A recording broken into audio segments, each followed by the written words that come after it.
안녕하세요. 상수조역입니다. 지금부터 강의를 시작하겠습니다. 오늘의 강의는 주역 64교 중 16번째 개인 뇌지예계 두 번째 시간이죠. 지난 시간은 뭘 배웠죠? 지난 시간에는 뇌지예계의 괴상, 괴명, 뜻, 고사, 교훈, 메시지, 운세를 배웠습니다. 오늘은 예계의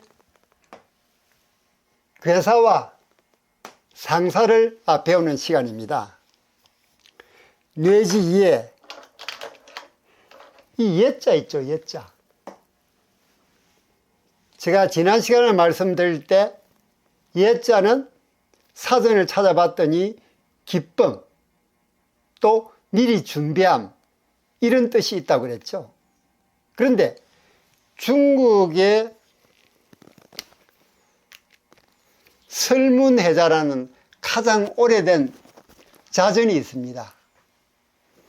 설문해자 들어보셨는지 모르겠네요. 이 설문해자에 보면은 이 예자를 어떻게 설명하냐 그러면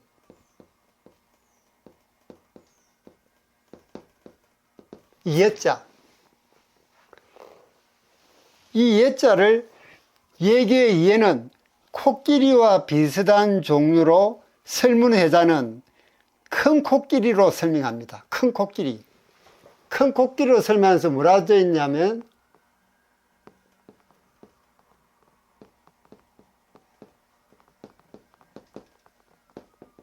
대상지자,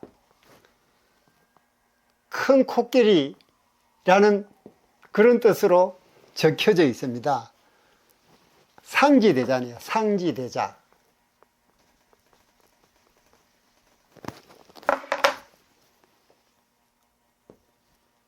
상지대자. 코끼리는 코끼리인데 큰 놈이라는 얘기입니다. 그냥 대상이 아니고 그냥 큰 코끼리면 대상이라면 되는데 상지대자를 해가지고 코끼리 종류인데 큰 것입니다. 그럼 코끼리 종류인데 큰 것이면 뭘 얘기할까요? 코끼리 종류에 속하지만 덩치가 큰 종류입니다. 만약 몸집이 큰 코끼리였다면 이 대상이라 표현하면 끝났을 텐데 상지대자라 하면서 코끼리 종류이긴 한데 코끼리보다 덩치가 엄청 큰 것을 얘기합니다. 코끼리와 비슷하면서도 코끼리보다 덩치가 큰 것. 이 짐승은 아마도 지금은 멸종하고 없는 맘모스를 얘기할 겁니다. 상지대자란 이번은 맘모스를 얘기할 것이다. 그렇게 추측을 하고 있습니다. 왜 맘모스로 추측하고 있냐 그러면은 코끼리와 비슷하면서도 코끼리보다 몸집이 크다면 지금은 멸종하고 없는 맘모스일 가능성이 크다. 맘모스는 4,000년 전까지 생존했다고 하며 원신의 동굴 벽화에도 사냥의 대상으로 종종 나타나기도 합니다. 충분히 주역에서 언급될 만한 동물이죠. 왜? 우리 주역은 5,000년의 역사를 가지고 있으니까 4,000년 전에 생존했던 맘모스라 그러면은 주역에 등장할 만한 동물이 될 만하죠.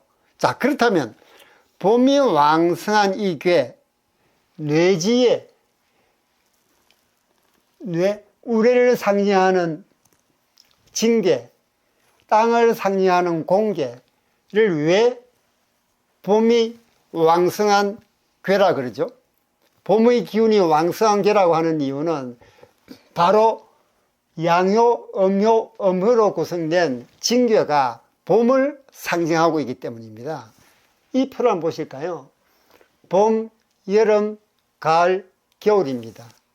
괴상으로 표시하면은 봄에는 양효, 음효, 음효로 되어 있는 양효, 음효, 음효로 되어 있는 봄의 개입니다. 징계는.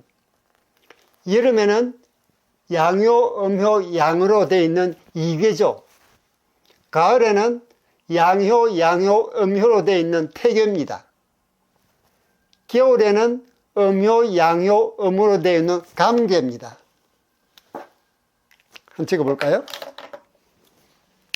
징계, 그 다음 이계, 태계, 그 다음 감개입니다. 그래서 뇌지에는 우레가 땅에서 나오고 땅은 흔들린다는 그런 봄을 상징하는 그런 괴입니다.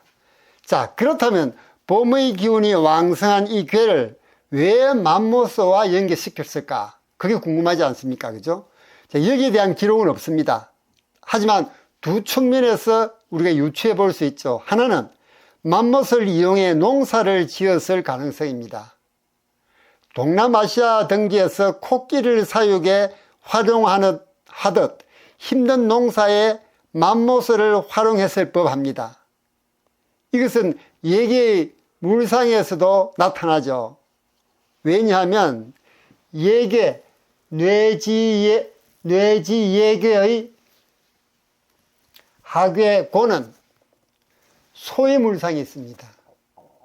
그렇죠, 그죠? 그 상계 진해는 무슨 뜻이냐 그러면 땅 속에서 움직이는 쟁기, 밭을 가는 쟁기 있죠.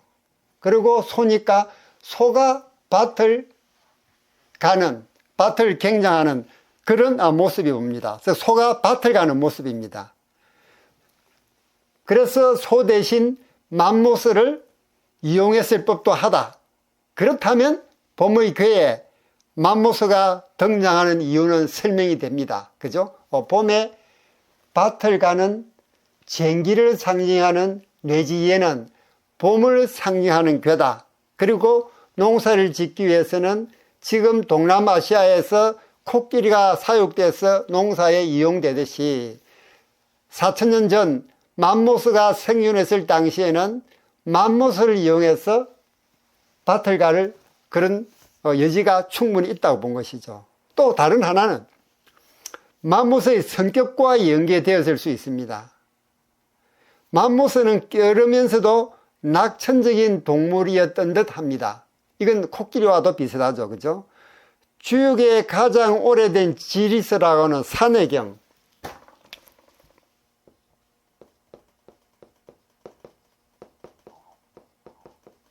가장 오래된 지리사라고 하는 산해경에 보면은 유와 예라는 동물이 등장합니다. 유와 예.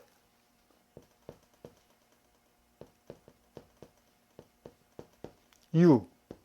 그 다음에 예. 뇌지할 때 예입니다. 예. 유는 원숭이처럼 생긴 놈입니다. 그리고 얘는 코끼리처럼 생긴 놈입니다. 이 두 놈은 모두 게으르고 성격이 낙천적입니다. 그래서 결정을 서두르지 않고 뒤로 미루고 하죠. 그래서 요즘도 잘 사용하는 이 유예한다는 이 유예라는 어휘가 바로 여기에서 생겨난 겁니다. 덩치는 크지만 성격이 우유부단해서 결정을 내리지 못하고 뒤로 미루는 우유부단한 성격을 우리 유예라고 쓰죠. 형을 지팡할 때도 집행유예 또는 너를 유예시켜 주겠다라고 하는 유예, 그 단어의 출처가 바로 이 산해경이라는 여기에서 나온 것입니다.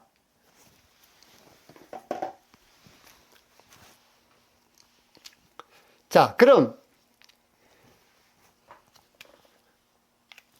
이에 대한 사전의 설명은 이 정도로 하고 이제 괴사에 대해서 설명을 드리도록 하겠습니다. 자, 괴사를 우리말로 읽어보면 어떻게 되죠? 괴사를 예, 이근후 행사입니다.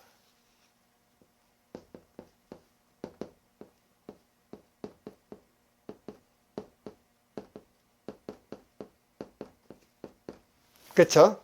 이걸 우리말로 번역하려면 어떻게 될까요? 이근후 행사, 제후를 세우고 군사를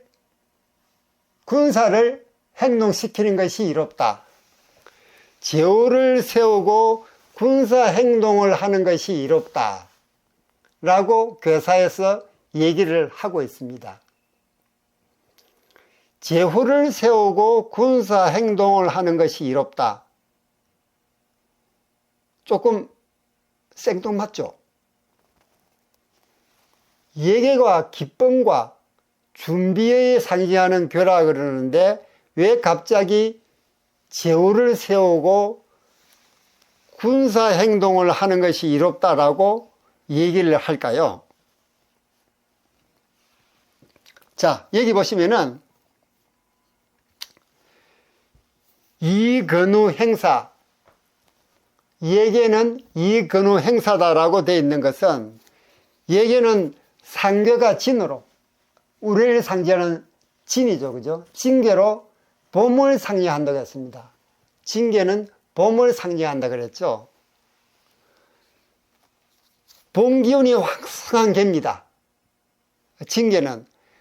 그래서 정치적으로는 국가의 제반사항을 재정비하고 영토적으로는 확장해서 나라를 키워나가는 그런 시점입니다. 그래서 이걸 이근후 행사를 물상으로 풀어보면 뇌지예죠. 그죠? 뇌지예 한번 볼까요? 자, 뇌지예를 제가 그려보겠습니다.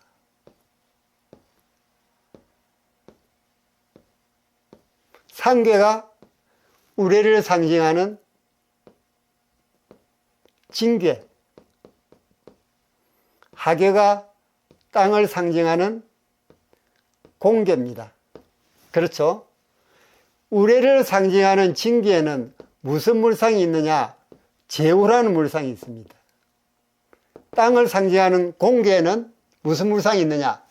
나라라는 물상이 있죠. 나라. 그래서 나라에 제후를 세운다. 이근후, 제후를 세운다는 물상으로 해석하면은 이렇게 해석이 됩니다. 자, 그럼 내지의 호계는 어떻게 될까요? 호계. 지금 제가 호계에 대해서는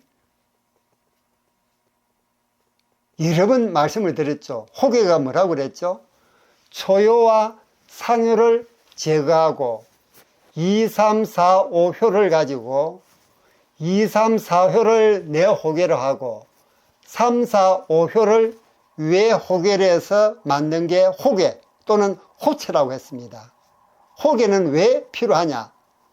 봉계의 핵심적인 의미 또는 봉계의 함축적인 의미를 알고 싶을 때 호계를 쓴다 그랬습니다.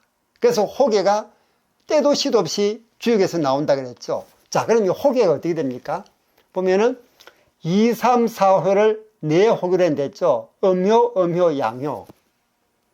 음효, 음효, 양효. 그 다음 3, 4, 5효를 왜 호계를 한다 했죠? 그럼 음효, 양효, 음효입니다. 음효, 양효, 음효. 그러면 상계가 어떻게 되죠? 물을 상징하는 감계입니다. 그렇죠? 그 다음 하계는 음효, 음효, 양효니까 물을 상징하는 게 수죠. 그죠? 수. 그리고 상계는 산을 상징하는 간입니다. 간계입니다. 그럼 뇌지예, 얘가 뇌지 예계죠. 그죠? 이거는 수산근입니다. 근. 그럼 상계 감에는 무슨 물상이 있느냐? 상계 감에는 무슨 물상이 있죠? 상계 감에는 군사는 군사. 그리고 상계진에는 제후 말고도 시작이라는 물상이 시작. 군사를 시작한다. 행사. 군사 행동을 한다. 군사를 시작한다는 게 군사 행동을 한다는 뜻입니다. 그래서 물상으로 보면은 이근우 행사, 제후를 세우고 군사 행동을 하는 것이 이롭다라는 괴사가 물상으로 해석하면 이렇게 되고, 여기서 말하는 예는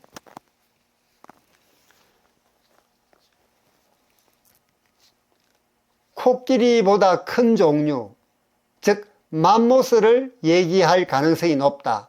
실제로 뇌지예가 봄을 상징하는 괴이기 때문에 봄 농사를 시작할 때는 지금 동남아시아에서 코끼리가 농사에 활용되듯이 당시에는 맘모스가 농사에 활용될 가능성이 높다라는 부분을 우리가 이 괴상에서 물상을 통해서 알 수가 있게 되겠습니다. 자, 그럼 이 괴사가 우리에게 알려주는 교훈은 무엇일까요? 뇌지예계의 예가 기쁨, 준비라는 상징을 가지고 있다 그랬는데, 괴사에는 이근우 행사라는 이런 괴사가 나오고 있습니다. 이것은 큰 계획을 실행하기 전 체계를 갖추고 신뢰할 만한 사람을 리더로 내세우면 위험을 극복할 수 있다. 즉 군사 행동을 할 수 있다는 얘기입니다. 그러니까 어떤 일을 벌이기 전에 근후, 제후를 생긴다는 얘기는 믿을 만한 리더를 선정해서 군사 행동을 하려고 그러면은 미리미리 준비를 해야 되죠. 그래서 괴사의 이근후 행사, 제후를 세우고 군사 행동을 하는 것이 이롭다. 막무가내로 군사 행동을 하는 것이 아니고 제후를 세워서 군사 행동을 할 정도로 체계적으로 일을 성취할 수 있는 것이 이렇게 해야 된다라고 괴사는 얘기를 하고 있는 것입니다. 자, 다음 상사를 한번 볼까요? 상사.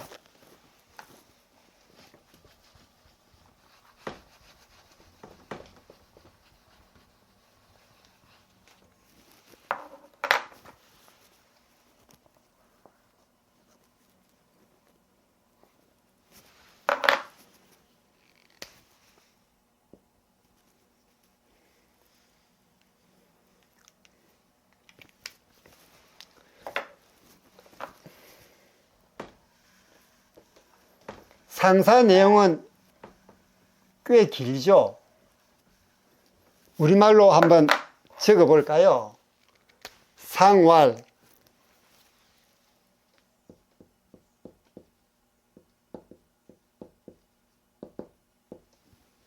내출 지분,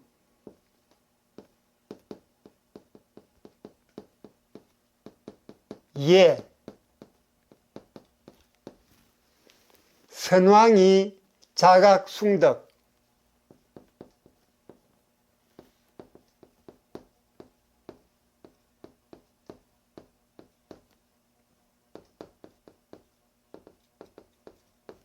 그 다음 은천지 상제,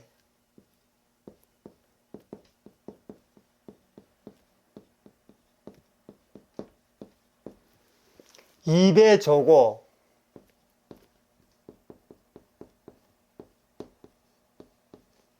이게 상사 내용입니다. 이걸 우리말로 읽으면 내출지분,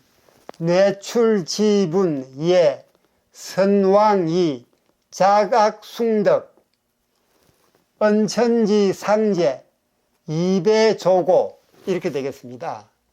이걸 우리말로 번역을 해볼까요? 우레가 나와서 땅이 흔들리니 예교다. 선왕은 이로써 음악을 만들어 덕을 숭상하고 상제께 상제를 성대히 모시며 조상을 배양한다. 다시 한번 말씀드리면 우리가 나와서 땅이 흔들리니 예계다. 선왕은 이로써 음악을 만들어 덕을 숭상하고 상제를 성대히 모시고 조상을 배양한다 라는 상사를 우리에게 알려주고 있습니다.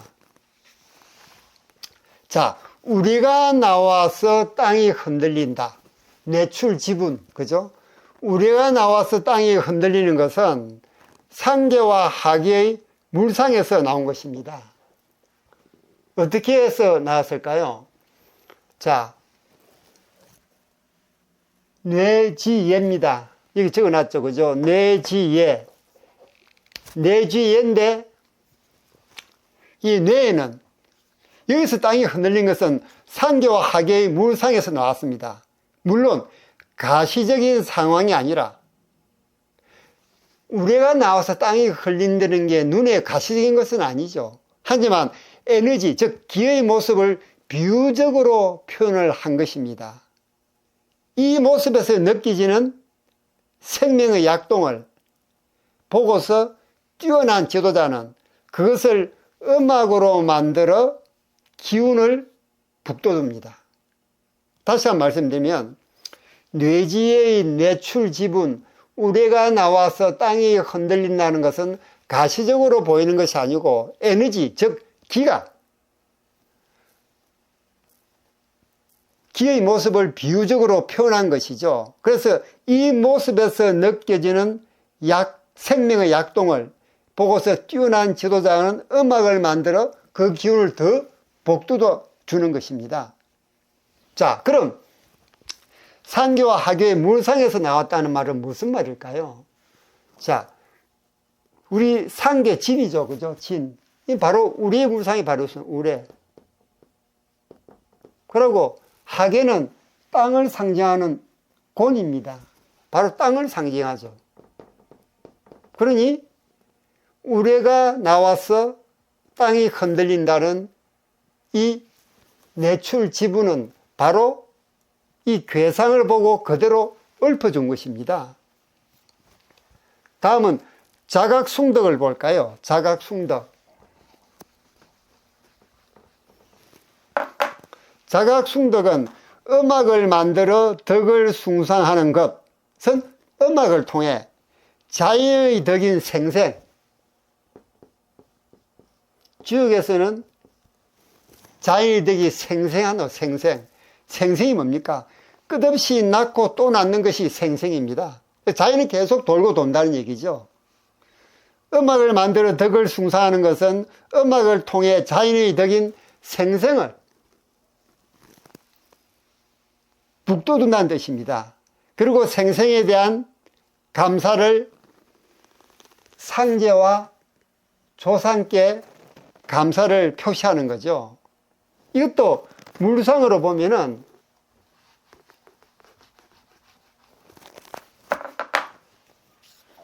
자, 이 진에서 시작이란 뭐죠? 시작. 그다음 음악이라는 물상도 있죠.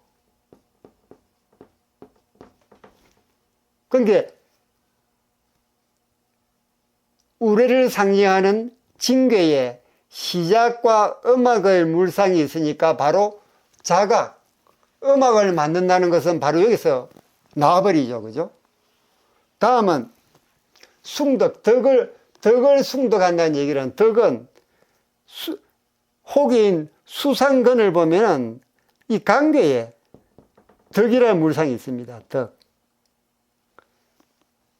상궤진에 시작과 음악이라는 물상이 있어서 자각이라는 상사가 나왔고, 내호계인 산을 상징하는 강궤에 덕이라는 물상이 있어서 숭덕이란 상사가 나온 것입니다. 자, 생명의 약동이 대지로 퍼져나갈 때 지혜로운 지도자는 음악으로 이 기운을 북돋우고, 위로는 상제께, 아래로는 조상께 감사를 표하는 것입니다. 그럼 여기 은천지 상제 2배 조고를 다시 한번 볼까요? 은천지 상제 2배 조고.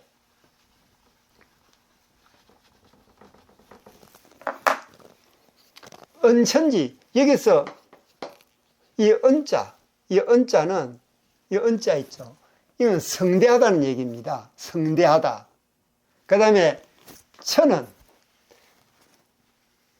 음식을 올린다는 얘기죠. 음식 등을 바친다는 얘기입니다.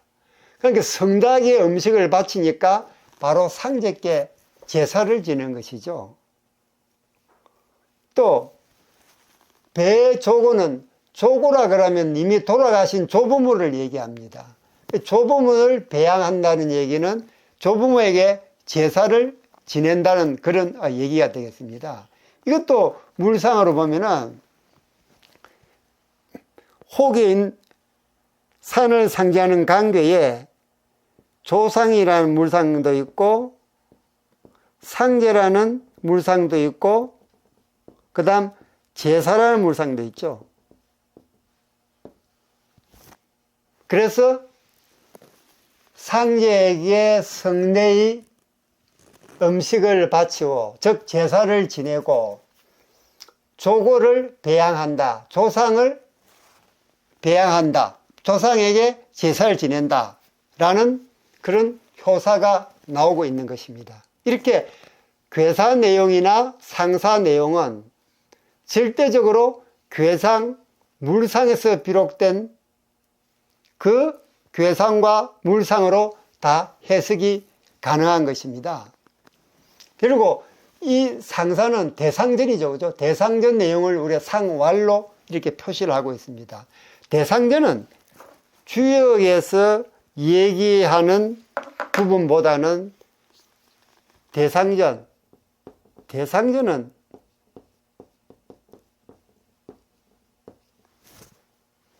어쩌면 연산력의 산물이라고 보는 것이 통설입니다. 연산력. 주역에 속한 게 아니고 연산력에 속한 것이다. 그래서 이 대상전은 하괴보다도 상괴가 위주가 됩니다. 주역은 밑에서 위로 올라가죠. 그런데 대상전, 즉 상사는 위에서 밑으로 내려옵니다. 그래서 대상전에서 뇌지에는 상괴가 우레를 상징하는 징괴입니다. 그 징괴가 중심이 되는 거죠. 그래서 대상전은 주역의 산물이 아니고 연산력의 산물이다 하는 게 통설입니다. 그래서 옛날 한나라 시대의 연산력은 상괴가 중추가 되었던 것입니다. 그리고 상괴진은 음력 이후를 나타나는 봄입니다. 여기 보시면 상괴진이 봄의 기운을 받은 괴라 그랬죠. 그죠? 이게 음력으로 2월입니다. 음력으로. 그래서 봄을 상징하는 음력 2월을 가리킵니다. 이 징괴는. 주역의 사서오경 중에서 오경의 하나라고 하는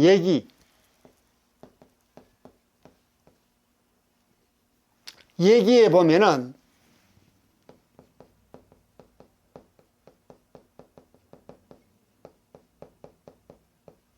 이게 사서 오경 중에 하나입니다.